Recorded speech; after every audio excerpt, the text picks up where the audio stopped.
My name is Marin. And if you've ever walked into a room and known, without anyone saying a word, that you weren't meant to belong there, then maybe you'll understand what happened to me.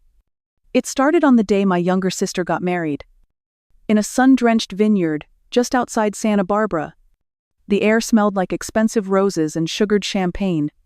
Guests wandered the grounds in pastel linen, clinking glasses and tossing compliments like rice.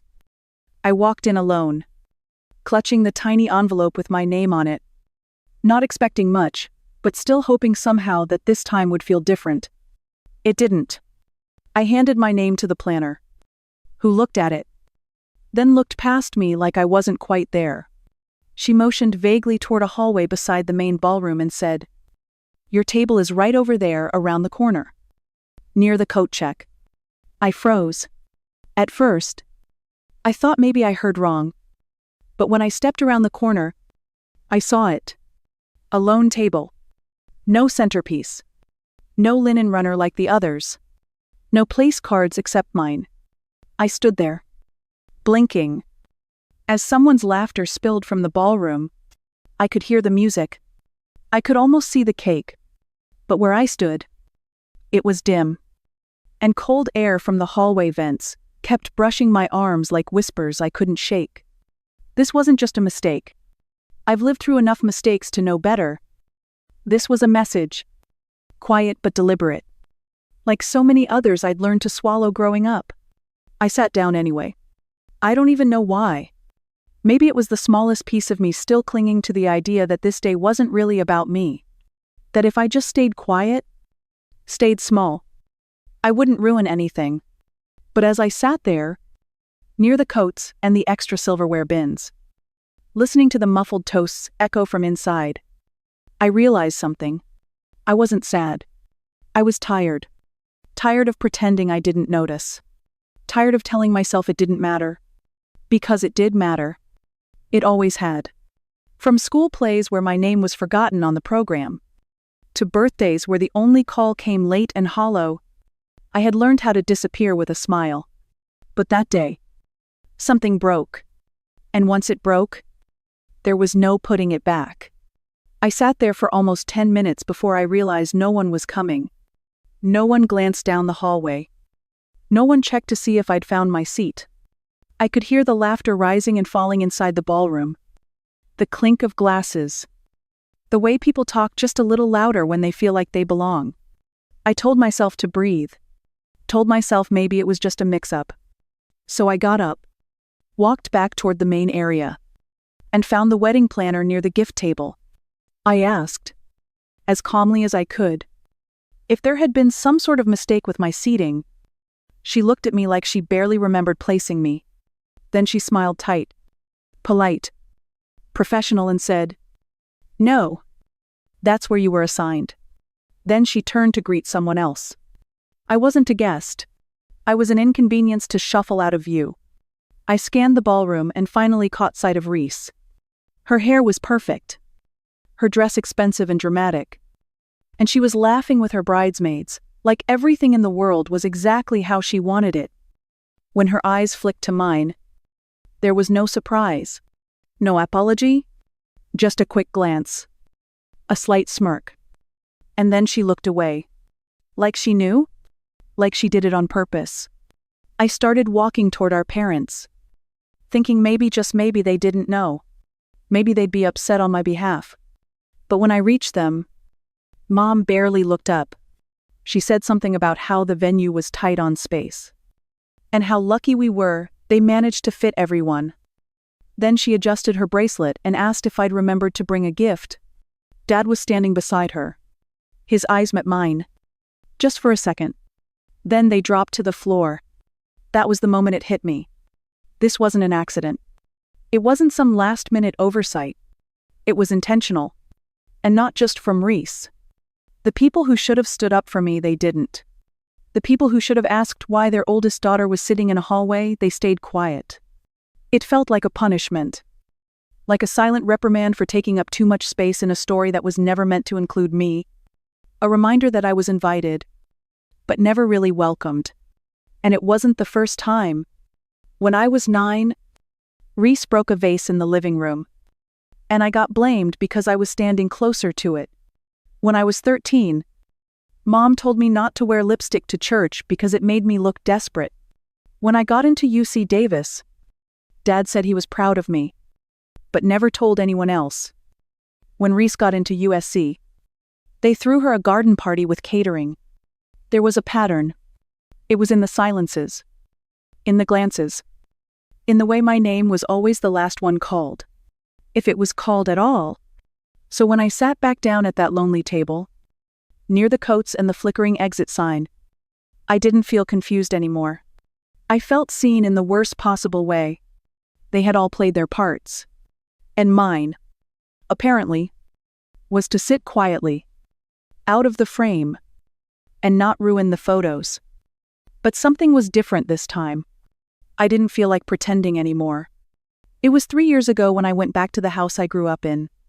Mom had asked me to help her clear out some of the old things before they renovated the upstairs. And I said yes, without really thinking about it. I hadn't been inside my childhood bedroom in years. The walls were still the same faded green I had chosen in 8th grade. Even though Reese had gotten her room professionally redone at 16, my old twin bed was gone, replaced by a stack of boxes labeled seasonal decor and donations. I moved slowly, not out of nostalgia, but because every corner held something that once meant everything to me and now meant nothing to anyone else. I opened the desk drawer by instinct. I used to keep journals there. Drawings. Little folded notes from friends. I never got the courage to show Mom. Most of it was gone. But near the back, under a layer of dried rose petals and an old church bulletin, I found a notebook. It was leather-bound, soft from use. I flipped it open, expecting a shopping list or maybe old recipes. But it was something else. It was Mom's handwriting, pages and pages of it. The first entry was about Reese's first ballet recital. The next, about Reese losing her first tooth. Then came entries about school awards, prom fittings, college tours. Every page held another moment, another memory, another version of Reese, her milestones captured in careful, cursive, surrounded by little hearts and dates written in ink. I kept turning the pages, thinking maybe I'd find myself somewhere in between. Maybe a note about my school play, or that time I won the regional writing contest in 10th grade. But there was nothing, not even my name. By page 50, my hands started to shake. It wasn't just that I wasn't the favorite. It was that I wasn't even remembered. That notebook wasn't meant to be hidden. It was just never meant to be seen by me. It confirmed something I had always suspected, but never wanted to believe that in her eyes. I wasn't part of the story worth telling. I closed the book and put it back in the drawer. I didn't cry. I just stood there for a long time, staring at the walls of the room where I used to dream, wondering how many of those dreams had died from growing up in silence. I sat on the edge of the bed that wasn't mine anymore, holding that notebook like it was something fragile. Though it had already done the damage, the pages smelled faintly of lavender and dust, like time had tried to soften what was written there. But the ink was sharp, every word carved deeper than I expected. There were lists of Reese's grades, test scores from middle school to college, notes about which extracurriculars made her well-rounded, even a checklist titled Summer Before USC, with boxes ticked for internships, recommendation letters, outfit shopping. It read like a blueprint for success, or maybe a script for someone already chosen. I kept searching for myself, out of instinct more than hope. I flipped through every page, every margin, even the back cover. There was nothing. No mention of my college, my writing, my jobs, not even birthdays. It was like I had never been there at all. At first, I tried to explain it to myself. Maybe she had another notebook. Maybe this one was just meant for Reese. Maybe I was being too sensitive. But excuses crumble quickly when silence is stacked that high. When someone takes the time to record every milestone of one child, and not even a name for the other. It's not an accident. It's a decision. And I had spent years convincing myself otherwise. I realized then that the ache I'd carried wasn't rooted in jealousy. It was grief. Grief for a version of my life that I had clung to. Where maybe one day she'd see me. Maybe I'd done something wrong. And I just needed to fix it. Maybe love was waiting if I could only earn it.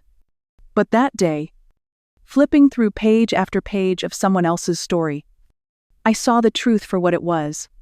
I hadn't imagined her distance. I hadn't misunderstood her silence. She had written me out of the story a long time ago. All I had done was finally read the script. I had just slipped my heels back on when I heard someone call my name. I thought for a second I imagined it. But then I turned and saw Nathan standing near the back entrance, away from the music and lights. His tie was loosened. His hands shoved deep into his pockets like he was holding something in. He looked off. Not nervous like a groom usually is. Not excited. Just still. Watching me. I almost kept walking. But something about the way he said my name stopped me. It wasn't casual. It was careful. He didn't waste time. He didn't even ask how I was, or why I was out here. He just looked at me and said, "Did Reese ever talk about me behind my back?" For a second, I didn't know if I should answer. I didn't know if it was a trap, or if this was some twisted part of the wedding itinerary no one told me about. I gave a small laugh, out of habit more than anything, and said, "That's a strange question to ask your bride's sister on your wedding day." But he didn't laugh. He just stood there. His eyes locked on mine, like he was trying to find something. I realized then that he hadn't looked that closely at Reese once all afternoon. Not during the vows. Not during the photos. But he was watching me now. Like he was hoping I'd say something he already suspected. I asked him if he was okay. He didn't answer. Just repeated the question. Softer this time.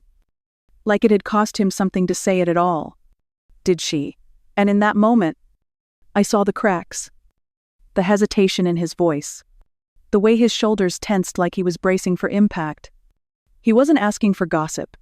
He was asking for confirmation. He already knew something was wrong. He just didn't want to be the only one who saw it. He hesitated. Not because I didn't have an answer. But because I'd spent most of my life trying not to be the problem. But standing there, half in shadow, half in silence. I realized I wasn't the one starting this fire. I was just holding the match. I was halfway down the gravel path behind the venue, planning to call a car and disappear before the cake was cut. When I heard footsteps quicken behind me, I didn't turn around right away. I thought it was someone looking for a lost guest or maybe a caterer trying to take a shortcut. But then I heard my name low, almost cautious. Marin. I turned. And there was Nathan, the groom, still in his tux, but with his jacket undone. The white shirt underneath wrinkled like he'd been pulling at the collar. His eyes met mine, and they didn't look like the eyes of someone about to celebrate the happiest day of his life. They looked tired, and maybe worse, unsure. He didn't waste time with pleasantries. He took a step closer and said, "Did Reese ever talk about me when I wasn't around?" It was such a strange thing to ask in that moment. In that place. He blinked, unsure if I'd heard him right. Then I managed to say, "What kind of talk are you asking about?" He didn't smile. He didn't joke. He just looked at me like he was hanging on by a thread. I saw it then, not just nerves. Not even fear. It was something colder. The kind of look someone wears when the doubt has already taken root. And now they just need proof. I asked him if something had happened, trying to feel out where this was going. But he shook his head slightly, not answering. He looked past me for a second, like he wasn't sure if he should say more, and then met my eyes again. "Reese, she says things sometimes," he finally said. "Things I can't unhear. And I just started wondering if I'm the only one who hears them." There was a silence between us, long enough for the sound of laughter from the ballroom to fade into the background. And in that silence, I felt it, the shift, like the ground had moved. Just slightly. Under both of us. I wanted to tell him he was overthinking. That it was just stress or pre-wedding jitters. But that wouldn't have been the truth. And for some reason, in that moment, I couldn't lie. Not to someone who was finally asking the kind of questions I had been too afraid to voice for most of my life. So I didn't answer right away. I just looked at him. And I realized something that sent a chill through me. He hadn't been watching Reese all day. Not during the ceremony. Not during the photos. Not even when she kissed him for the cameras. He had been watching her like a stranger might watch a ticking clock. But now, he was watching me. Like I was the only person who might finally tell him what time it really was. There was a tray of half-finished drinks sitting on a nearby table. Forgotten by the caterers. I picked up a glass of water and handed it to Nathan without thinking. He looked at it. Then back at me. Confused. I held it out and said softly, "You should probably take a sip first." He didn't question me. He just took the glass, drank, and waited. I didn't want to say what I was about to say, not because I didn't believe he deserved the truth, but because I knew once I told him, everything would shift. There would be no walking it back. No pretending this was just a bad feeling or cold feet. I would be the one who broke whatever illusion he had left. So I took a breath, looked down for a moment, then met his eyes again. I told him about the night Reese and I were supposed to have dinner together. A few months ago. How she got drunk before the appetizers even arrived. How she laughed about his job. Said she was already planning how to move upward after the wedding. How she rolled her eyes at his mother and joked that marrying Nathan was just a good start. His face didn't move. Not at first. But his grip on the glass tightened until I thought it might break. I kept going. Not because I wanted to hurt him, but because someone needed to say it out loud. I told him that Reese had said she didn't love him. That she loved what he represented. That she could handle him for a few years and then upgrade. By the time I finished, he wasn't looking at me anymore. He was staring somewhere far past my shoulder. Like he was watching a version of his life burn down in real time. I didn't touch him. I didn't say sorry. I just stood there and let the silence settle between us like dust. Because once you hear the truth, even the softest version of it, something inside you never goes back to sleep. We were still standing near the back terrace when I saw her. Celeste, Nathan's mother. Her heels clicked against the stone path with a precision that didn't match the chaos, starting to build in her son's eyes. She moved with purpose, clutching her phone like it was something fragile and burning at the same time. She didn't acknowledge me. Not at first. Her focus was entirely on Nathan. He barely had time to say her name before she held the phone out toward him. Her hand trembling just enough to betray how calm she was trying to look. "I think you need to see this," she said. Her voice was steady, but it carried the weight of something final. Nathan took the phone slowly. At first, he just stared at the screen, like he couldn't quite register what he was seeing. Then his thumb began to scroll. I couldn't see the messages. But I didn't need to. I watched his expression change, confusion, then disbelief, then something darker. His jaw tightened. His chest stopped rising for a few seconds. I saw him blink hard. Once, like trying to clear fog from glass. Celeste finally spoke. Quiet but sharp. "A friend of Reese's sent them to me." I didn't believe it at first. I wanted to think it was fake. But then I saw how she talked about me. "About you?" She paused. Then added, "She said she couldn't wait to marry you. Then divorce you in a month and keep the house." Word for word. Nathan didn't say anything. He just kept staring at the screen. His fingers stopped scrolling. I don't know which message did it. Maybe the one where Reese called him an investment. Or the one where she called Celeste an aging cheerleader with Botox breath. Maybe it was the one where she joked about faking affection long enough to get the prenup renegotiated. Any of them would have been enough. I took a step back. This wasn't my moment. This was something breaking in real time between a son and a truth, too cruel to make sense of. Celeste finally looked at me. Her eyes were red, but her mouth was set like stone. I told her once that I would give her the benefit of the doubt, that I would love who my son chose. But this isn't love. This is cruelty dressed up in diamonds. Nathan still hadn't looked up. He was holding the phone now like it had weight. Like it was heavier than he expected. I saw the way his shoulders dropped. Just slightly. Like something inside him had given out. She never loved me. Did she? His voice was flat. Not angry. Just tired. Celeste didn't answer. She didn't have to. I wanted to say something. Anything. But there wasn't a word in the world that would have helped him carry what he'd just seen. Because some heartbreaks don't need to be shouted. They just need to be shown. And screenshots don't lie. The moment we were called into the small lounge off the main ballroom, I felt the air shift. The heavy scent of perfume mixed with stale cigarette smoke that clung to the fabric of the chairs, and the fluorescent light buzzed overhead like a warning. One by one, family members filtered in, faces set with practiced expressions. Reese walked in last, clutching her bouquet like it was a shield. She wore the victim well, the wide eyes, the trembling lip, the quiet sobs that seemed rehearsed.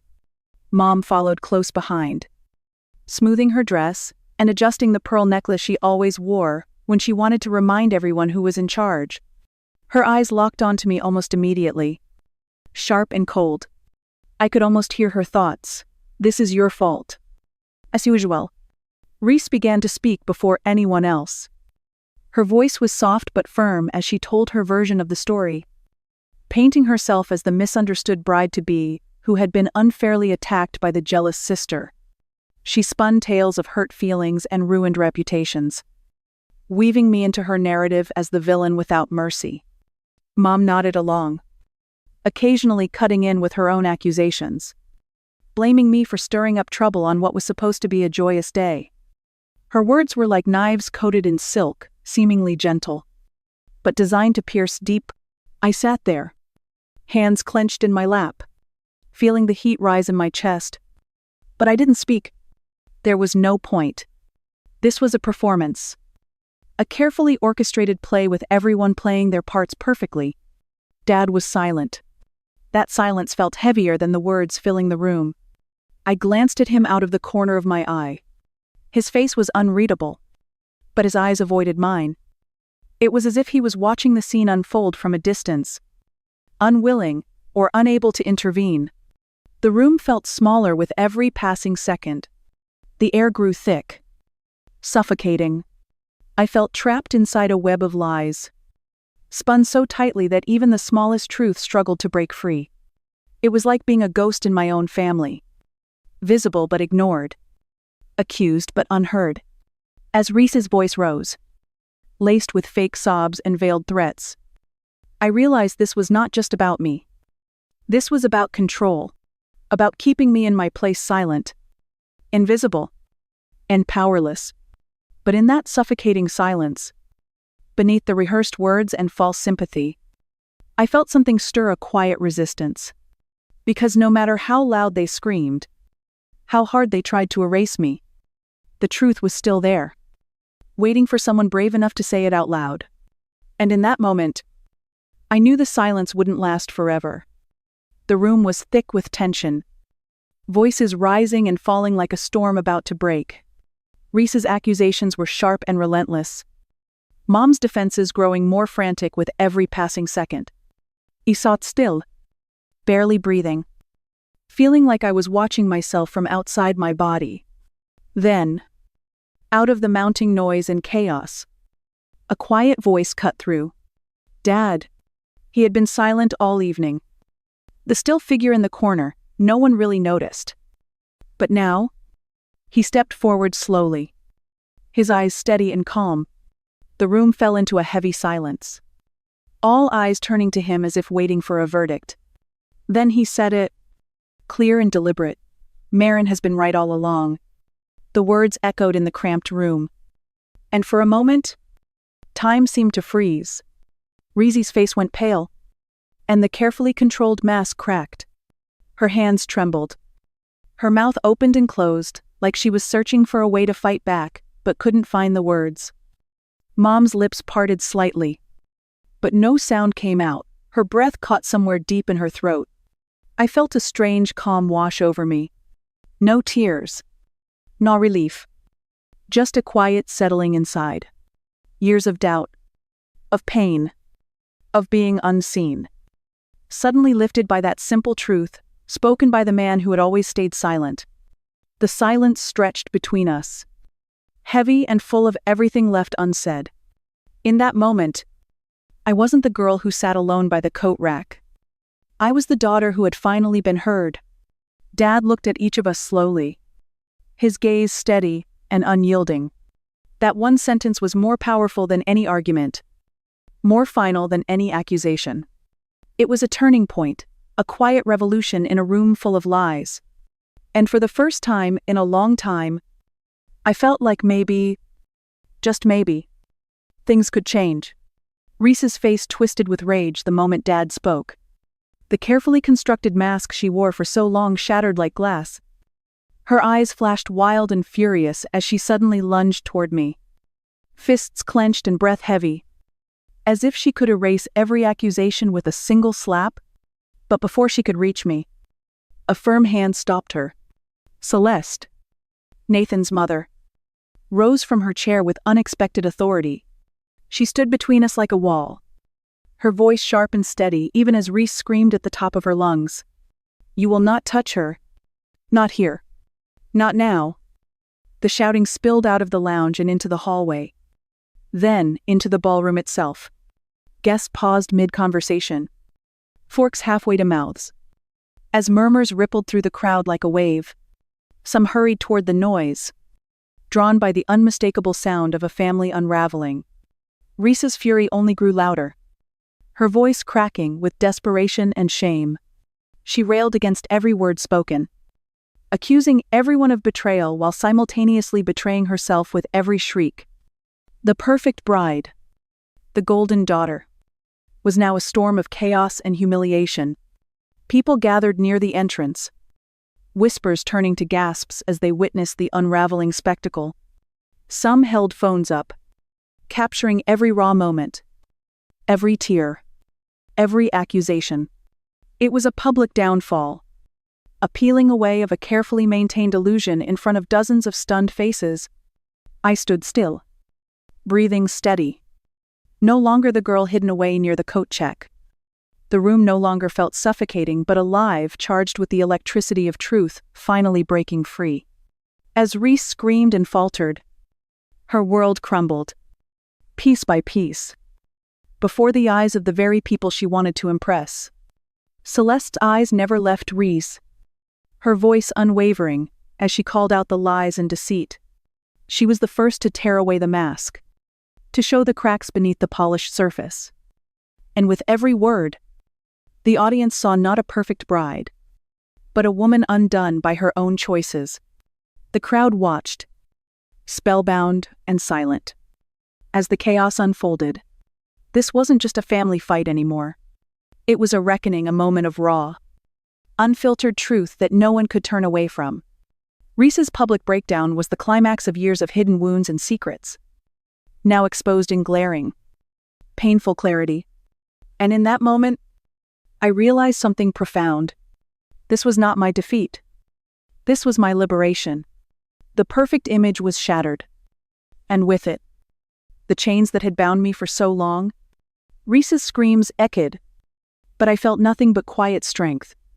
I was finally seen, not as a shadow or an afterthought, but as someone who had survived the storm and come out the other side. The world had watched her fall.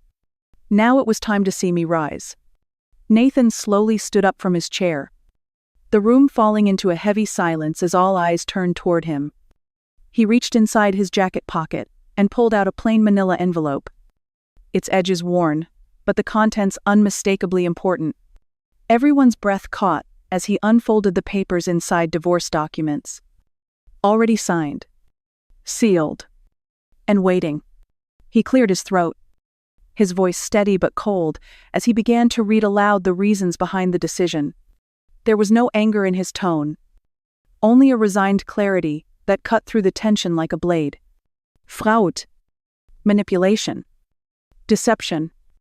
He spoke of a marriage built on lies. A calculated plan to secure assets through a fake union. The words landed with brutal finality. Reese staggered back as if struck, her face paling, eyes wide with shock and disbelief. The poised, perfect bride crumbled before the witnesses, unable to find footing in a world that suddenly turned hostile and unfamiliar. She looked around desperately for support, but there was none, only silent witnesses to her unraveling. I watched quietly from the sidelines, not with triumph or glee, but with a calm relief that came from years of holding in pain and frustration. This wasn't a victory. It was an end. The weight I had carried, the invisibility, the betrayals, they were all closing a chapter. Nathan folded the papers carefully and slipped them back into the envelope, his gaze never leaving Reese's defeated form.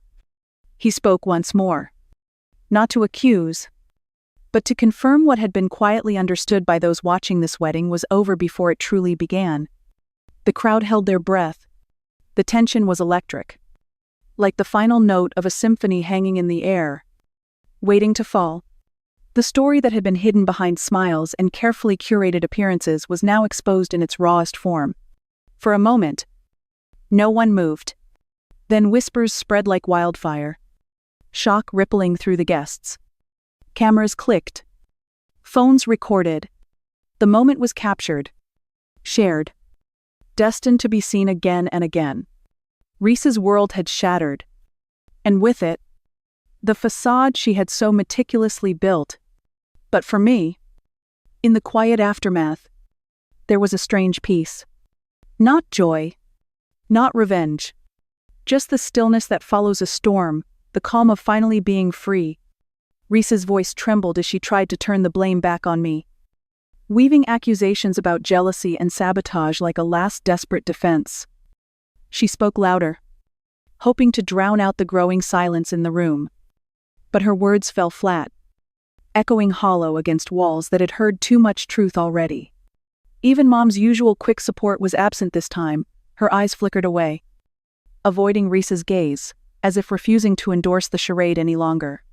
No one came to Reese's side, not my side either. But that didn't matter anymore. For the first time, I wasn't the only one whose quiet truths carried weight. I didn't have to shout or prove anything because the room itself held the evidence in its heavy stillness. The story didn't need telling, it was already understood. I didn't respond. I didn't need to. There was no fire left in me to fuel an argument or beg for recognition. The years of pain and silence had worn down every ounce of fight, replaced by a calm clarity. I realized then that I wasn't here to win their approval or rewrite their narrative. I was here simply to be free. In that moment, the fight stopped being about proving who was right or wrong. It became about releasing the burden of carrying wounds that were never mine to carry alone. The weight of invisibility lifted, and with it came a strange relief, a quiet peace I hadn't known I was seeking. Reese's faltering voice was a distant echo as I let go of the anger, the resentment, the need for validation. I didn't need to be the hero of anyone's story anymore. Sometimes, the bravest thing is to stop fighting battles that never truly belong to you.